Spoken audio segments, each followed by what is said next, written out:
Écho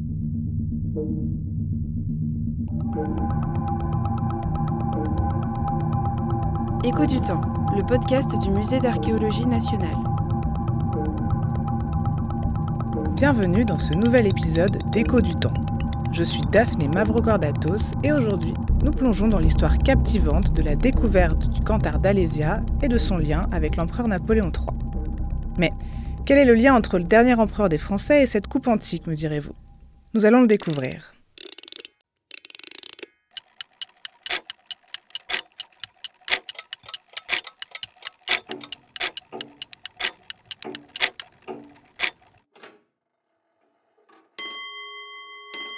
Tout commence le 21 avril 1861, lorsque l'empereur Napoléon III décide de lancer des fouilles archéologiques à Alise-Sainte-Reine en Côte d'Or, dans le but de localiser le site du célèbre siège d'Alésia.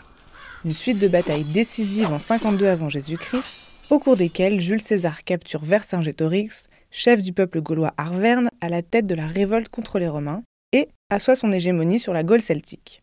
Homme de lettres, penseur politique, amoureux de l'Antiquité, Napoléon III, comme plusieurs avant lui, souhaite s'inspirer de l'illustre impérator. Il se lance dans la rédaction de l'Histoire de Jules César, où il définit le césarisme, cette idée d'un homme providentiel qui réforme l'État et rétablit la paix. Figure bien choisie dans le contexte d'affirmation de l'unité de la nation du XIXe siècle. C'est dans ce contexte que le 24 septembre 1862, pendant la fouille d'un fossé de circonvallation romain, c'est-à-dire une tranchée fortifiée, que la pioche d'un ouvrier heurte un objet métallique. Après avoir creusé à 1,50 m de profondeur, Claude Gros-Lapipe, vigneron d'Alise embauché comme terrassier sur le chantier, fait une découverte inopinée, le Cantar d'Alésia.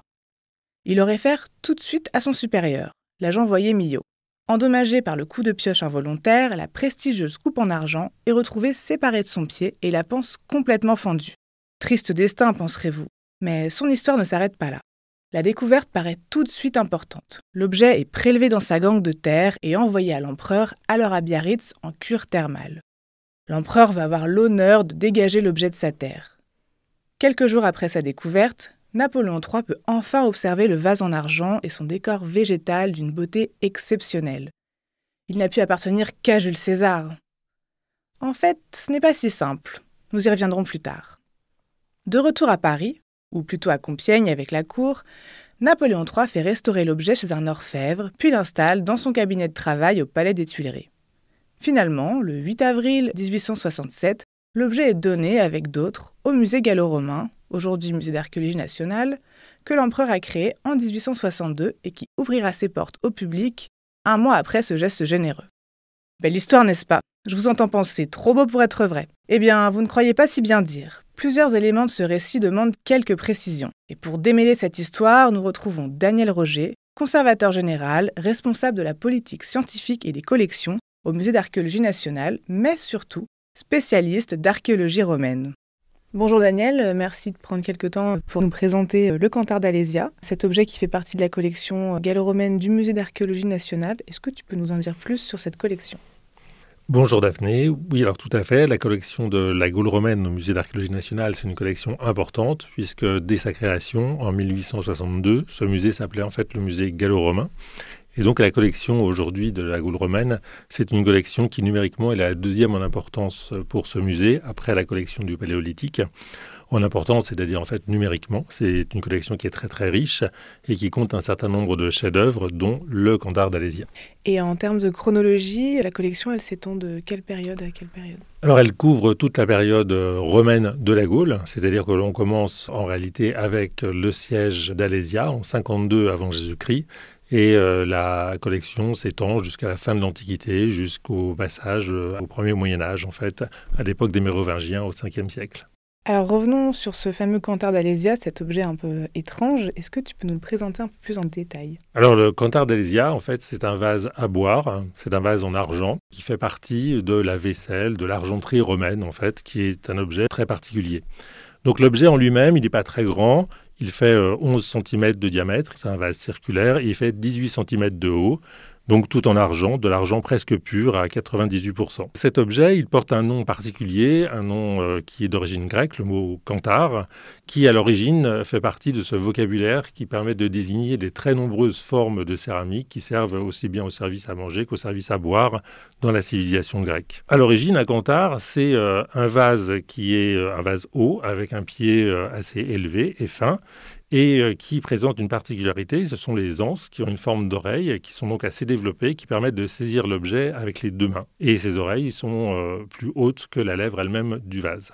Le kantar d'Alésia, il est différent parce qu'il est, comme le kantar grec, une forme assez haute. Comme je l'ai dit, il fait 18 cm de haut. Il a un petit pied qui est fin, mais ses anses sont complètement différentes. Les anses du kantar d'Alésia, ce sont des anses en 3 parties. Une partie circulaire qui permet de passer l'index, une partie plate sur le dessus qui permet de poser le pouce, ce qu'on appelle le poussier, et une partie plate également sous l'anse circulaire qui permet de le soutenir avec le majeur. Donc ces anses qui sont différentes appartiennent en fait à un autre type d'objet qui est le skyphos, qui est bien connu aussi dans l'argenterie romaine. Donc on peut dire, pour simplifier, que le kantar d'Alésia est un objet hybride entre le kantar grec et le skyphos romain, qui est également bien identifié dans l'argenterie romaine, mais qui est un vase beaucoup plus bas, avec un petit pied. Et il est assez richement décoré? Alors tout à fait, le kantar d'Alésia, c'est un objet qui, comme l'argenterie romaine, présente un décor assez riche, qui se dispose sur ce qu'on appelle la panse de l'objet, sur le corps de l'objet en fait. Le kantar d'Alésia, il est fabriqué avec 2 panses qui sont insérées l'une sur l'autre. En quelque sorte, 2 bols qui sont identiques, insérés l'un dans l'autre, avec un seul bol qui est décoré, c'est le bol extérieur, qui a été donc décoré au repoussé. C'est-à-dire qu'on travaille l'argent qui est déformé par l'intérieur du bol à l'aide d'un certain nombre d'outils. Et ensuite, on va reprendre ces formes de l'extérieur par ciselure avec d'autres outils. C'est un décor végétal, c'est un décor de myrte. On voit donc des feuillages, 2 branches de myrte qui se développent avec leurs fruits qui sont également visibles. Et l'ensemble est maintenu avec un ruban qui est lui-même façonné dans l'argent, un ruban qui est noué des 2 côtés du vase, sur l'avant et sur l'arrière, enfin en tout cas sur les 2 faces, avec d'un côté un nœud qui est très serré et de l'autre un nœud qui est lâche. Et alors, ce qui est aussi remarquable sur ce vase, c'est que ce décor porte des traces de dorure. Donc, on a utilisé de l'or, un mode bien connu de dorure qui est utilisé par les orfèvres de l'Antiquité, qui permet de donner à certaines parties du décor des reflets dorés. Et justement, revenons sur sa forme. On sait qu'il a été découvert en plusieurs morceaux. Aujourd'hui, il est complètement restauré, remonté. Est-ce qu'on sait quand, comment ça a été fait ?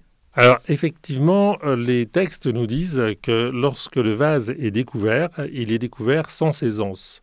En fait, les anses sont découvertes à part. Alors il faut savoir que ce type de vase de l'Antiquité est composé en fait de plusieurs morceaux. Comme je l'ai dit, il y a 2 coques, 2 bols en quelque sorte, qui sont insérés l'un dans l'autre et qui sont maintenus ensemble par une sorte de bague. Sur cette bague sont soudées les 2 anses que j'ai décrites tout à l'heure et il y a un dernier élément qui est le pied qui est lui-même soudé sur la coque extérieure du vase. Alors donc il est clair que cet objet a été restauré. D'abord parce que la coque extérieure, celle qui est décorée, a été très endommagée par les 9 siècles passés sous terre. Donc aujourd'hui on la voit lacunaire, toute la partie inférieure en fait a disparu. Et le pied est soudé directement sur le bol intérieur, donc, qui lui est resté intact. Et je crois que, hormis le décor de l'objet, il y a une inscription au niveau du pied. Qu'est-ce qu'elle nous dit, cette inscription ? Alors effectivement, ce qui est très intéressant sur le kantar d'Alésia, c'est moins l'objet en lui-même qui est connu par ailleurs dans l'argenterie romaine. On parlera peut-être d'autres contextes de découverte.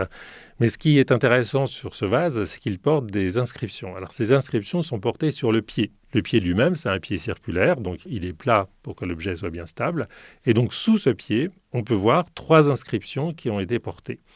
L'une d'entre elles, on sait assez facilement la lire, elle est codée en quelque sorte. Il s'agit d'une indication de poids, donc nous avons affaire à des tirets. On a 3 tirets et aussi 4 petits ronds. C'est une sorte de code qui est bien identifié. Le petit rond vaut 1/12 de livre, 1 once, et le petit tiret indique le poids de la livre romaine ou italique. Enfin bref, pour le dire court, en fait, c'est une indication de poids qui doit indiquer quelque chose qui se situe entre 1090 grammes ou 910 grammes.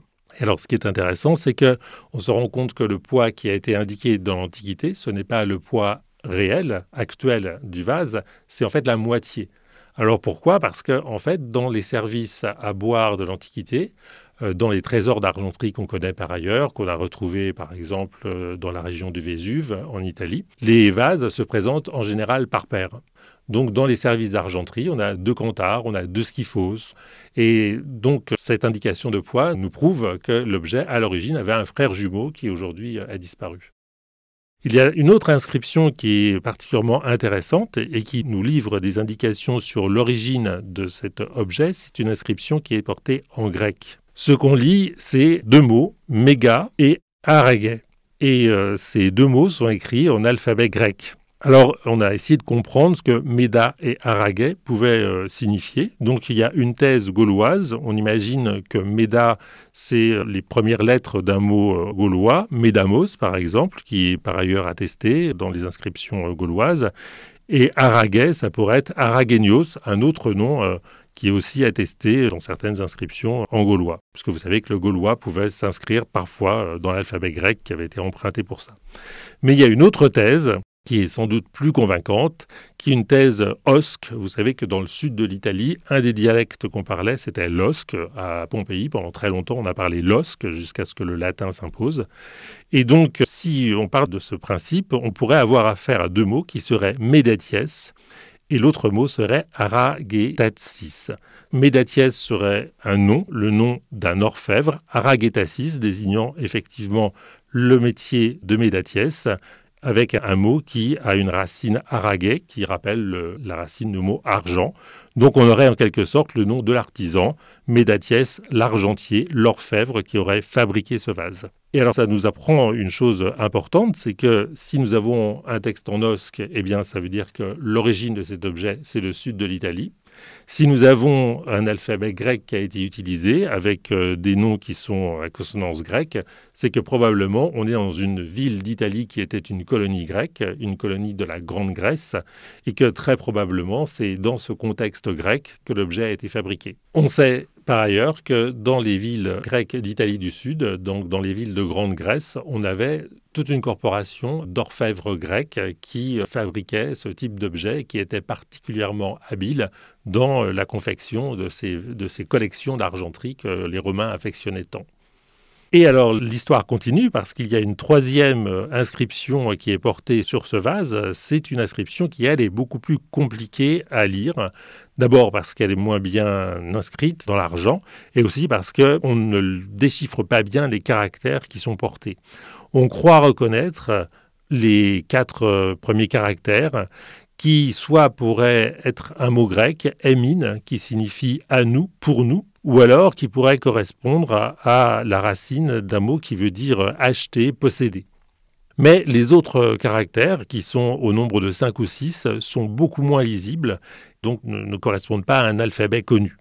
Donc, il pourrait s'agir d'inscriptions qui ont été portées non pas par des Romains, qui auraient écrit en latin, non pas par des Grecs dans ces villes de Grande Grèce dont j'ai parlé, mais en fait par des Gaulois. Et cette hypothèse gauloise, elle est appuyée sur d'autres objets qui sont connus dans un contexte sacré des sanctuaires gaulois ou des dépôts d'objets précieux que les Gaulois faisaient à leurs dieux.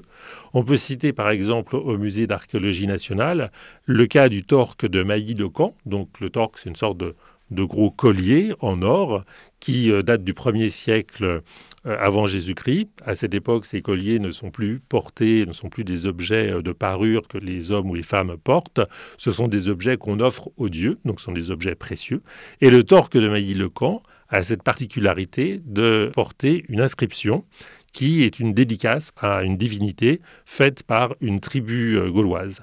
Donc peut-être que nous sommes avec le canthare d'Alésia dans la même situation, c'est-à-dire que cet objet, fabriqué en Grande Grèce par un artisan de tradition grecque, aurait été possédé à un moment donné par des Romains qui inscrivent le poids, ce qui signifie en fait la valeur de cet objet, la valeur du métal qui a été utilisé pour le fabriquer, qui le transporte ensuite en Gaule. À quelle occasion, c'est plus difficile de le savoir. On sait que, par exemple, les militaires dans l'Antiquité se déplaçaient, enfin les officiers en tout cas, se déplaçaient avec leur argenterie. Ce qui peut nous paraître un peu étrange, mais il faut savoir que dans la civilisation romaine, l'argenterie, c'est vraiment une marque de prestige.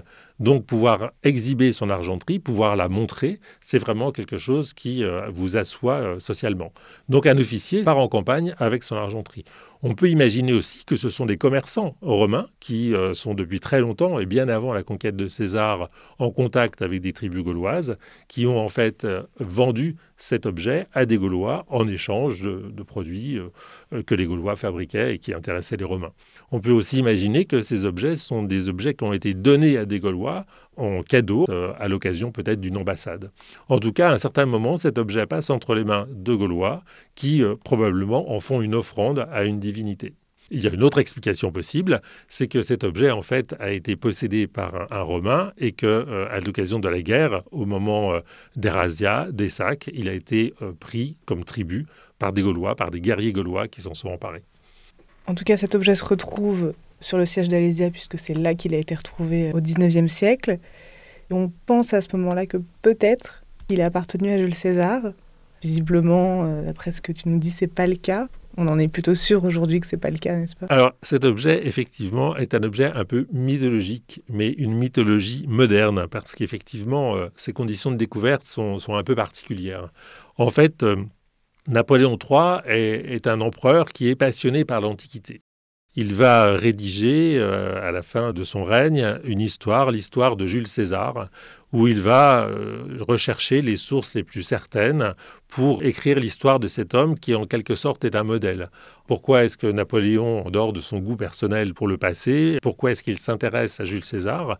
Parce qu'en fait, Jules César est en quelque sorte le personnage politique dont il peut se réclamer, dont il peut s'inspirer. C'est l'homme providentiel qui intervient dans l'histoire romaine à la suite de toute une période de révolution, de troubles, et qui va rétablir la paix, qui va réformer l'État. Et c'est un peu comme ça que Napoléon se considère.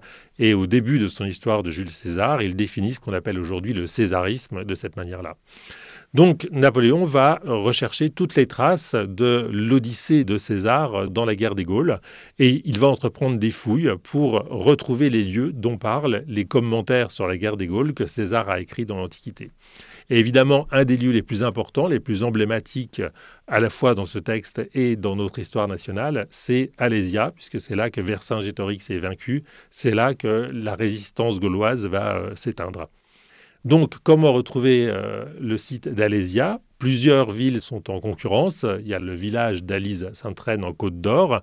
Il y a un autre village, Alaize, dans le Jura. Il y a encore d'autres candidats possibles. Et donc, Napoléon va entreprendre quelque chose qui est très moderne. Ce sont les fouilles archéologiques qui vont apporter la preuve matérielle et tangible de la présence des Romains, oui ou non, autour d'Alise-Sainte-Reine. Et donc pour cela, en 1958, il va confier à un ensemble de savants qui vont composer la commission de topographie des Gaules, il va donc leur confier la mission d'aller chercher donc, ces vestiges de la présence romaine en Gaule. Cette commission de savants, elle est certes très érudite, mais à son goût, elle ne travaille pas assez vite. Donc rapidement, il va confier à des militaires le soin de réaliser ces fouilles, donc avec une efficacité toute militaire. Et c'est notamment le commandant Stoffel qui va se retrouver en charge des fouilles autour d'Alésia. Et en 1862, le commandant Stoffel mène un travail qui consiste à tracer des tranchées, à creuser des tranchées autour de cette colline où se trouve le village d'Alise pour retrouver les traces des fossés de siège de César. Alors c'est très pratique parce qu'en Bourgogne, à cet endroit, on a un substrat sous la terre végétale qui est en calcaire. Donc quand les Romains ont creusé leurs fossés, ils les ont creusés dans du calcaire et quand, avec le temps, ces fossés se sont comblés, ils se sont comblés de terre noire. Donc si vous dégagez la terre végétale actuelle, vous allez trouver à un moment donné, dans le calcaire, ces traces noires qui sont des traces du remplissage des fossés de siège de César.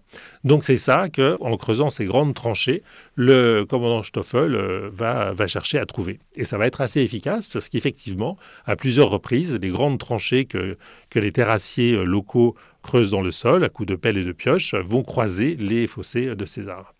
Et donc, un beau jour de septembre 1862, un des terrassiers, Claude Gros-Lapipe, est en train de vider un de ces fossés de César qui a été retrouvé, et sa pioche fait cling. En fait, il vient de trouver un objet métallique qui va être dégagé, sorti de terre. On voit d'ailleurs toujours dans le Cantar d'Alésia la trace du coup de pioche de Claude Gros-Lapipe. Et en dégageant cet objet, donc comme je l'ai dit, en plusieurs parties, sans doute avec les anses qui sont séparées du reste du vase, il comprend tout de suite qu'il a trouvé quelque chose de précieux, quelque chose qui est en argent. Il confie ça tout de suite au chef d'équipe qui est l'agent Millot, qui est l'agent Voyer qui dirige sur le terrain les fouilles, qui lui-même fait appeler le commandant Stoffel qui ce jour-là est à Dijon. Et quand Stoffel prend connaissance de cette découverte d'un objet d'argenterie romaine à Alésia, il l'envoie immédiatement à Napoléon III qui se trouve à ce moment-là à Biarritz parce qu'il prend les os, comme on disait à l'époque. Il est en cure parce qu'il souffre d'une maladie de rein. Et donc, l'histoire raconte que Napoléon III aurait pris de ses mains cette coupe en argent encore pleine de terre qu'il l'aurait lavée. Et donc cet épisode, qui est souvent relaté à propos du Cantar d'Alésia, a une dimension mythologique parce qu'on a l'impression à l'époque que cet objet précieux passe des mains d'un empereur, enfin d'un impérator plutôt, puisque César n'était pas empereur, mais passe des mains de l'impérator César aux mains de l'empereur Napoléon. Donc une sorte de transmission à la fois du prestige, du pouvoir, au travers des siècles, d'un personnage à l'autre. Alors en fait, bien sûr, l'histoire est un peu trop belle pour être vraie, puisque, comme je le disais, la présence d'argenterie là où des troupes romaines ont séjourné n'est pas du tout étonnante, parce que d'abord, comme je le disais, les militaires voyagent avec leur argenterie, ils sont toujours accompagnés de marchands, parce que l'armée a besoin de marchands, de commerçants, de gens qui font des achats. Et possiblement, cet objet aussi provient d'un pillage, il a pu être perdu en fait au cours d'une bataille dans le fossé en question. Alors, hormis cette histoire mythologique autour de sa découverte et de sa transmission d'un impérator à un empereur, il y a eu une polémique juste après sa découverte au XIXe siècle en cause son authenticité. Est-ce que tu peux nous en dire un peu plus ? Alors en fait, l'objet est découvert le 24 septembre 1862.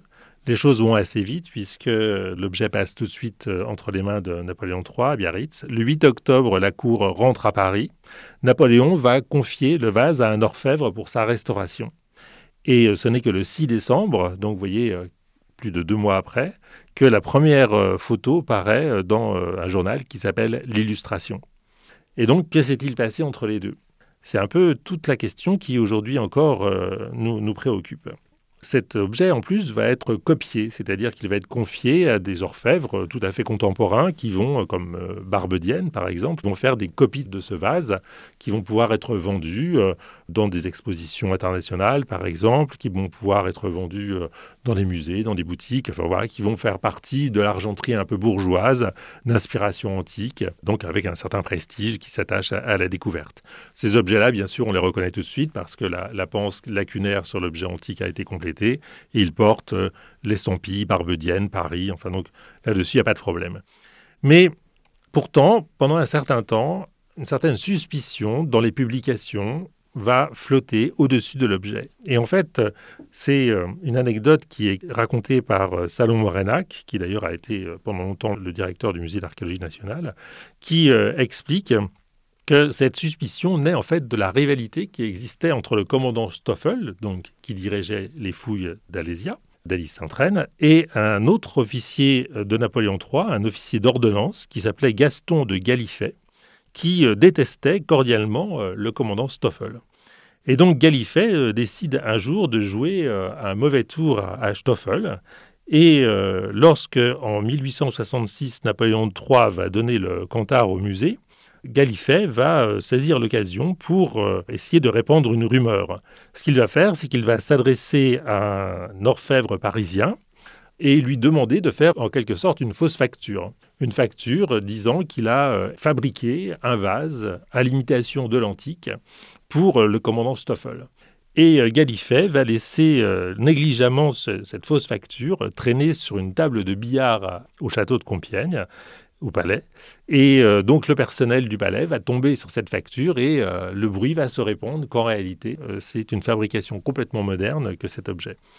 Mais bien entendu, aujourd'hui, on sait qu'il n'en est rien parce que cet objet peut être comparé à des trésors d'argenterie qui ont été découverts plus tard. Je pense par exemple au trésor de Bosco-Réal qui peut être vu aujourd'hui au musée du Louvre, qui a été découvert à la fin du 19e siècle, donc bien après le Cantar d'Alésia. Je pense au trésor de Bénandre qui se trouve à Naples. On voit bien que cet objet est un objet qui s'inscrit parfaitement dans la typologie, dans les modes de fabrication. C'est vraiment un objet qui ne peut pas être imité à l'époque où nous parlons avec autant de perfection comme un objet antique. Mais néanmoins, aujourd'hui, il est vrai que cet objet a été restauré au XIXe siècle et on aimerait bien en savoir un peu plus sur les différentes opérations qui ont correspondu à cette restauration. Comme je l'ai dit, l'objet a été découvert en plusieurs morceaux avec les anses qui étaient séparées du reste. Donc à un moment donné, ces anses ont été ressoudées sur l'objet. Et par ailleurs, il y a aussi la question du pied qui est soudé aujourd'hui sur l'objet, mais sur la coque intérieure de l'objet. Alors qu'en toute logique, dans l'Antiquité, quand l'objet était en entier, c'est sur la coque extérieure qu'il aurait dû être soudé. Donc, nous sommes en train de mener des investigations, des études, des analyses pour comprendre quels sont les différents types de métal qui ont pu être utilisés. Donc, analyser la composition précise de l'argent, analyser aussi la composition précise des soudures qui ont été faites pour savoir par qui, dans quel ordre et à quelle époque ces différentes interventions ont pu avoir lieu. Affaire à suivre. On en apprendra peut-être plus dans les prochaines années. On l'espère. En tout cas, merci beaucoup Daniel de nous avoir présenté cet objet et toute son histoire. Merci, il y aura encore beaucoup à dire, mais je vous invite à venir au Musée d'Archéologie nationale, voir l'objet qui sera présenté très prochainement, on l'espère, dans les salles de la Gaule romaine. Chers auditeurs, si vous souhaitez en savoir plus sur cet objet, rendez-vous sur notre site internet sous la rubrique podcast. On y a inclus une petite bibliographie et quelques éléments supplémentaires sur l'objet. Moi, je vous donne rendez-vous dans notre prochain épisode à la découverte des collections du Musée d'Archéologie nationale. C'était Écho du temps, le podcast du Musée d'Archéologie nationale.